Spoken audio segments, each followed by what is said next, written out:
We're ready. We're prepared. Do not give in to fear. We are fearless. This is not the time to be afraid. This is the time to stand up and fight back and to resist any temptation for them to divide us. We're in this together. The rule of law is on our side. We will not give in, not give up. We will not capitulate. We will not bow. We will not bend. We will survive.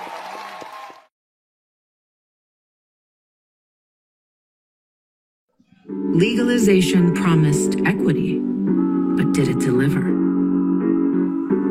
Upon legalization, the messaging was generational wealth. You get in this industry, write to your assemblyman, write to your city council person, do all of these things to ensure another way for Black folks not to be left behind. State leaders touted legalization as a chance to repair the damage done to communities of color hardest hit by marijuana convictions. But has that actually happened? No, it hasn't. It's become a debt trap. And this cannabis tax is like sharecropping. And that's what I learned watching Kiss My Grass. It is a new documentary executive produced and co-directed by my first guest, Ms. Mary Pryor. Nice to meet you. Welcome to the Karen Hunter Show. So much. Thank you so much. Honored to be here. Okay, good to see you. Good to see you. And also, I was shocked that this gentleman also co-produced this. I didn't know him. His lips are still kind of pink, so I didn't think he was smoking. But he out there apparently involved in ways that I did not know. Let me welcome Roy Wood Jr. back to the show. Hello. Now, because I don't smoke don't mean I can't stand up for the people that be smoking sometimes, Karen Hunter. Goodness gracious. That's true. That's true. That's true. That's Now, true. Matter of fact, I know that. The next doc gonna be about shrooms. Now that's one I can tell you. First, let's talk about the cannabis industry. All right. Before we get into it, they were trolling me because Roy thought I was going to be in Galveston on a bike. And then Mary jumped in, which I didn't expect. Like he had me in Daisy Duke. She had me in an all leather outfit, which I was like, I feel offended a little bit. But at the same time, the gentle trolling that I was receiving from both of you made me feel at home. So here's the thing. You said you were going to be in Galveston. I know Galveston, Juneteenth, et cetera, et cetera. But I also know Galveston be having like a little Black Beach Daytona, like Myrtle Beach, like what Black folks be doing sometimes. So I didn't know which one. You didn't say when you was going. That's all I'm saying. Okay. All right. Yes. I have never been on a motorcycle, and I've never worn Daisy Dukes, leather or otherwise. So you weren't scared when the Freaknik documentary came out? You weren't scared there's going to be some B-roll footage? I had not one, nothing. No, I'm a wallflower. Roy, mind your business. Okay. Speaking of flower. Yeah. We not just got to guess. This is an important topic. When I saw Wanda James, I knew it was serious because she's the grande dame of cannabis, and we are a show. Actually, this whole channel. We have Shauna Renee, who's involved. Loree Daniel Favors just had a whole town hall with a cannabis expert yesterday. Like, we are a channel that rocks with the legalization of cannabis federally because we see this as being the next frontier. In your documentary, $45 billion industry where Black folk who have been disproportionately impacted by the criminalization of marijuana aren't really given a seat at the table that provides any kind of pathway to generational wealth. That is a crime. That is a crime. It feels like a crime to me. Mary, tell us how you got involved in cannabis and where are we now? I grew up really with my family in Bessemer, Alabama, on my maternal side, and even on my paternal side with Montgomery, Alabama roots. My family, ethnically and overall, was into farming. My real step into cannabis came out of need. I have Crohn's disease, which is something that's even more so on the rise now more than ever, especially with people that look like us, which is typically not the target, but we're catching up now. In 2015, 2016, I was introduced into understanding the way that cannabinoids can help and aid in the body. And then I realized that this industry, in terms of like visibly and financially we were not understanding what was happening, how fast things were moving state by state within medical markets or recreational markets, how capital intensive it is. I really shied away from the generational wealth terminology item because that's not what's happening to people that are currently in it, that are melanated. And there's a lot of work that goes into this space that even people who are now in it had no idea how real it is, in terms of ownership. And at the same time, we're looking at what's happening where we have lives on the brink. Even Roy has interviewed one of our subjects, Whitney Beatty, with Josephine and Billy's, given what he was doing around that story. And, like a lot of what we see through media stories and how Black women are used as like matriarchs and champions and healers. And yeah, she can do it. Well, a lot of those stories show that people are losing their shirts and really still having a struggle in a way where it just does not make sense considering who really paid the cost of this. And that's why in the film, we go with the war on drugs. We go with how we were treated during the war on drugs. We talk about what's at stake, but we also, because trauma stories got to have a little bit of fun, we realize in terms of telling the story, Roy understood, just given his history and being not only extremely, extremely talented as a writer and as a comedian, but also as a journalist, knowing that you got to land in a interesting place here when it comes to relaying this, because it is kind of a comedy of errors that has very serious items happening and implications, especially as we look at the next 4 to 8 years under a Project 2025 laden regime. Let's walk through that. Roy Wood Jr. is here. Mary Pryor, co-director, executive producer of Kiss My Grass. You can go to kissmygrassdoc.com to get all of the information. How did you get pulled in, Roy? What was your entry point? So I know Mary from the comedy scene in New York City, over the years. I think Mary and I think we go back at 15 years, maybe 20, to the early days when I was sleeping in the Ford Focus out at the Newark, the Howard Johnson at Newark Airport. No. And so that has always been like, Mary's always been somebody that fights for a lot of serious issues and fight for what's right. So when Mary came to me, she goes, hey, here's the thing, here's what's going out. I was like, say no more. Because when you already look at, Daily Show, we've tracked the story. We've never talked about it. We never got in depth because it's too massive of a story. It has to be, what I also love was discovering all of the new facts in it. They're just stuff that I never knew because I had never done the homework on it because I wasn't as passionate about this issue. I mean, me, it's baseball and childhood literacy. Like, it's youth sports.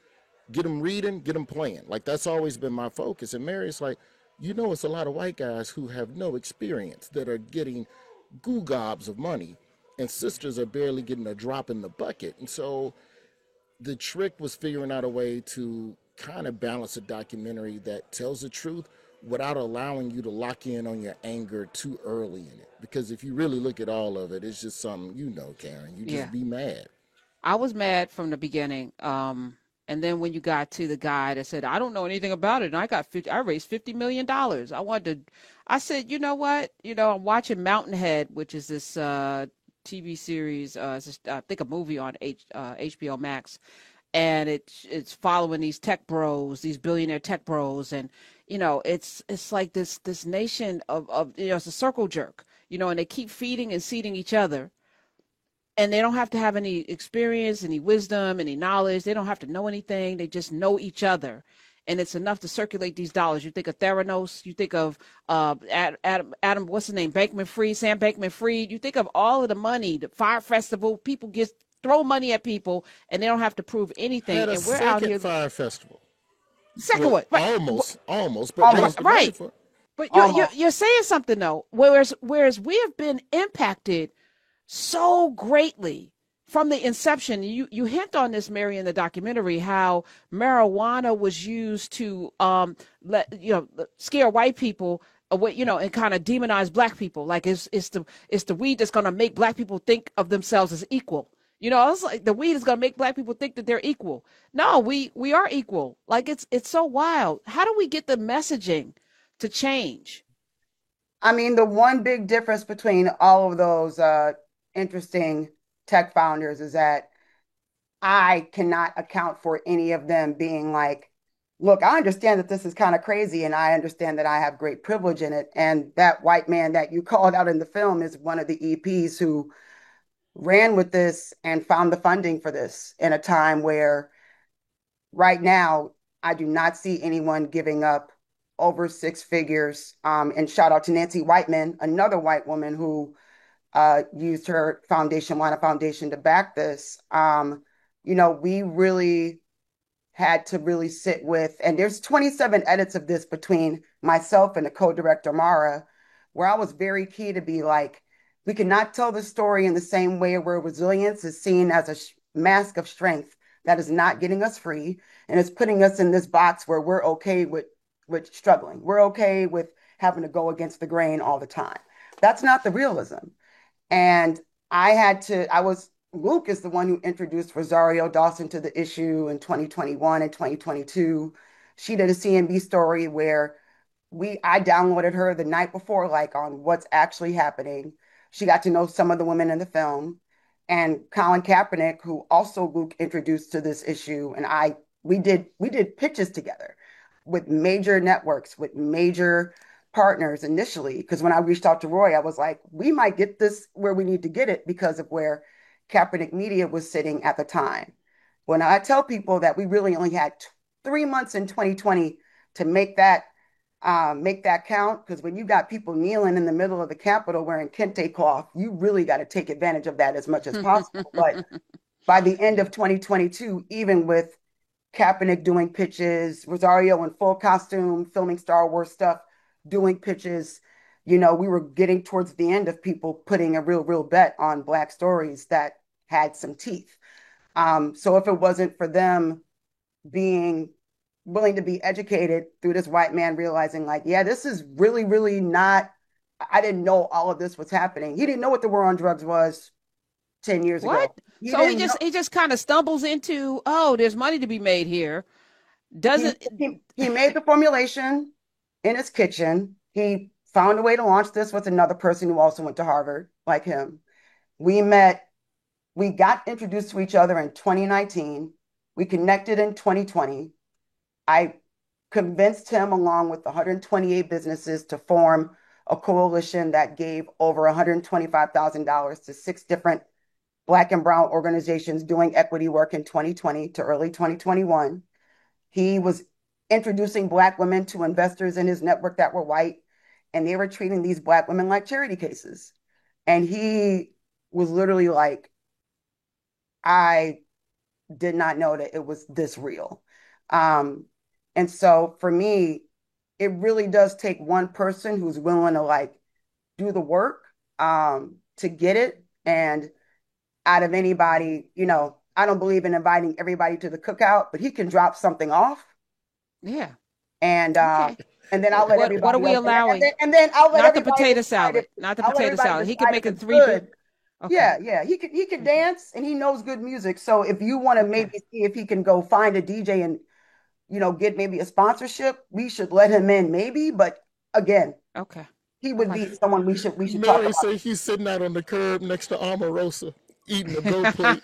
I don't know. He can sit next to Chris Evans and maybe another white person we like. But again, I feel like he could come to the pre-party. We might even invite him. There you go.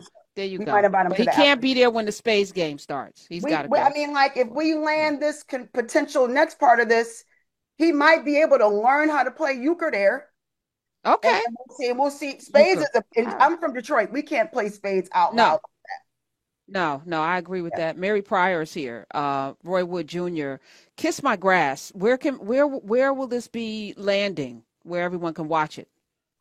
Saturday is the last day to view this at Tribeca Film Festival. I have a lot of people asking, where is Roy? I think they think Roy is up the street in New York. It's such an interesting assumption. Rosario's filming Star Wars stuff, so we're having her do interviews where she can in makeup. We thankfully have Roy, who is making time to bring this up and speak about these things. So I'm encouraging people to check it out there. And we are digitally. We stream people stream. Look, Karen, you got a lot of books behind you, so maybe you have $1 million in a connected Netflix. If you have a way Why Netflix? Can we show it someplace else where we own the thing? I think the plan we're gonna try and shop it a little bit first, and then I think from there, then you figure out what the distribution platforms are, going forward. But yeah, it's there will be ways to get it to the people, even if I have to sell DVDs on the corner for $10, or we do direct digital downloads on the website. But I think for now, we put it in the festivals. See where it goes, because we also want this to reach as many people as possible too. I was gonna say, Ali Sadiq has a model with his specials that seems to be working. Yes. I'm just saying, come on, y'all. Come on. All right, I love y'all. All right, so we're talking about Kiss My Grass, but we're talking about a way forward, because that's it. It pissed me off enough to inspire me, because I've never smoked marijuana a day in my life, or edibles. I've been goaded into, people have been trying to get me to do it. I need to be sober, and I don't know with my particular personality what it would do. So I need to stay on this track right now. But I absolutely do see the power play with hemp. And I read Behold a Pale Horse when I was in college. My college roommate was a severe weed head and weed activist. So I got involved that way. And I understand that this is a power play. This is a power play. This is not about whether people get high or not. This is about economics. And we need to be at the forefront. This is Thrive Thursday. So Mary and Roy, what's the game plan? Since they have created this kind of sharecropping, debt. The fact that somebody can't make money, can't bank, and if you have a dispensary right now, you are so leveraged that even if you try to get out, you're going to lose everything, because you have to tie your actual, your house and stuff into it, and then the $30,000 a month to pay back these. I mean, it's crazy, the economics of this. How do we fix this? I'm going to let Roy answer that question first, because I might be too woke for radio. Roy, what is that? Right, where are you? Who do you think this is? I might be too. Okay, right. Okay. Mary Pryor, what the hell? Did you ain't tell her, Roy? That's fair. That's fair. What's she coming in here and talk about too woke? I'm just saying, Roy has a new book out. Roy we talking about Roy can come back. Roy's family. He can come back anytime. Talk your talk, Mary. I'll say this. In this time, there's three things. One, everybody has to be a little bit accountable to how we got here, to where we're not aware that 47% of what Project 2025, all 800 pages, are being acted out in real time right now, and it's pretty much become regulations and laws. So if people don't want to read the rules and regulations behind how Black and brown people, definitely Black people and Black women, are getting double taxed, triple taxed, not getting proper investment, not being taken seriously against the grain, against really, really minimally aware and knowledgeable and connected folks in this space. You really got to look at where you're spending your money, where your dollars matter. And it does make a difference when you support businesses outright, out loud, with investment and with literal hand to mouth. I'm in your store, I'm supporting your business, I'm buying your product, I'm doing what's doable. There is a big expectation for people to immediately fail in this space if they are melanated. And that is all part of the game that even Lynette, one of our subjects, speaks about. With part of that is they expect you to fail. And that's in every industry. It's not just this, it's in entertainment, it's in radio, it's in tech, it's in education. So, beating the allegations of thinking that this would be much different was never the game that I thought was going to be played. But we have to be way more honest about what it means to be in these decision-making seats when we're regulators and lawmakers, and what it means to support businesses who deserve it and have the experience. And we have to actively make a big difference. It's not about sharing a post on social media. You can do that, but you also have to do the physical work. What does that look like? You got to vote out some of these clowns that are supporting the laws and the lobbyists that allow these systems to be in place, number one. Number two, the thing that makes it really difficult, Karen, is that we're talking about Black women trying to get money from private equity, and they can play all the little shell games they want to hide the money or not give you as much. So you really can't legislate that as much. But if you have enough laws in place, and you have Black women bootstrapping, and you have Black people supporting their business or investing in it, if we want to really get into, as I call them, the Black people tuxedo crew. Any Black person you see in a tuxedo on a red carpet, make sure they throw in a couple dollars. It's something here. So what's the return? Okay, because I've to hear Johnson, his family, his dad just moved to Ghana. He's a Nubian. He's part of our family. We've had him on. We've had on Wanda James. We're talking with her about doing some things off this platform. So I'm involved, right? But if we're investing, because we can set up funds, there are a lot of funds out there, and I could put some pressure here or there. But I invest in your dispensary. What I can't bank, like you can't bank, really, right? So how do we? There are banks that are formulated to accept cannabis funds, and there are actually businesses that are worth the investment out of the bunch that I will easily share with you that look like they will be able to sustain what will be the winter is coming energy that is happening in this economy. So I want to be honest about that. Could we start a bank or a bank specifically designed to engage with the cannabis community? Is that something? The best thing to do is to start a fund. A fund. And that is a way where all of that can be like itemized, controlled, and you can actually have to work with people that know this business in a way to where you're going to be set up the best to win across whether it's retail, which is a dispensary, cultivation, which is what I've done. I'm part of a license. We've been growing. We went from hemp to cannabis, and we were licensed number 12 in the state in New York in 2023. Wow. So there's that. You can think about investing into product and brands. One of the women that we featured, Martha, she went from being completely understated to having her product in over 100 stores between 3 states. But still wasn't making the money. Not at all. So it's a very much so cash intensive business. And so you really need to understand that there are states that have regulations that are set up to let people attempt to thrive that may not be where you live or where you're at.